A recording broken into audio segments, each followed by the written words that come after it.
গুরুতর অসুস্থ হয়ে হাসপাতালে চিকিৎসাধীন জনপ্রিয় কৌতুক অভিনেতা হারুন কিসিঞ্জার বেশ কিছুদিন ধরেই নিউমোনিয়া ও শ্বাসকষ্টজনিত জটিলতায় ভুগছিলেন তিনি। অবস্থার অবনতি হয় দ্রুত হাসপাতালে ভর্তি করা হয় তাকে।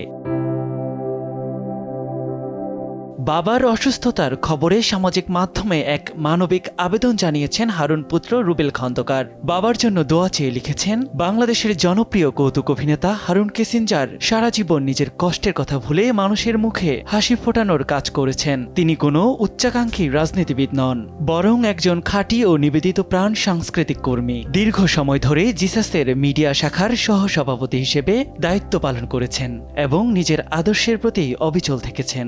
খুব মিস করতেছে আপনারা, যারা আপনার ভক্ত আছে এখানে প্রচুর, আমার ভক্ত আজীবন থাকবে। আমার ভক্তরা আমার জীবনেও ভুলবো না। দীর্ঘ সময় ধরে জিসাসের মিডিয়া শাখার সহসভাপতি হিসেবে দায়িত্ব পালন করেছেন এবং নিজের আদর্শের প্রতি অবিচল থেকেছেন। চিকিৎসার জন্য প্রয়োজনীয় সময়টুকু নেননি। কাজ করেছেন সুস্থ গণতন্ত্র আর মানুষের অধিকারের পক্ষে।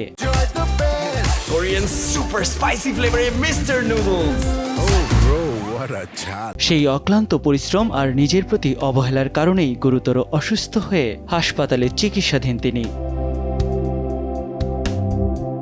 একজন লড়কু সাংস্কৃতিক কর্মীকে সশরীরে এসে দেখে যাওয়া এবং তার খোঁজ খবর নিতে বাংলাদেশ জাতীয়তাবাদী দলের চেয়ারম্যান তারেক রহমানের কাছে আবেদন জানান হারুন পুত্র। রুবেলের ভাষ্য মতে, তারেক রহমানের সামান্য সময় এবং ভালোবাসা হবে তার বাবার জীবনের সবচেয়ে বড় মানসিক শক্তি ও সম্মান।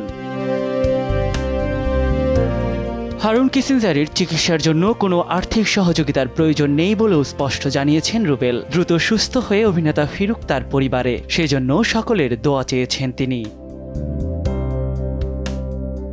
বিভিন্ন ম্যাগাজিন অনুষ্ঠান ও টেলিভিশন নাটকে স্বতন্ত্র কৌতুকাভিনয়ের মাধ্যমে 90 দশকে ব্যাপক জনপ্রিয়তা পান হারুন কিসিঞ্জার। ছোট পর্দার পাশাপাশি বেশ কয়েকটি চলচ্চিত্রেও দেখা গেছে তাকে। দীর্ঘদিন পর্দায় অনিয়মিত থাকলেও তার হাস্যরসাত্মক সংলাপ ও স্বতঃস্ফূর্ত অভিনয় এখনও দর্শকের মনে উজ্জ্বল।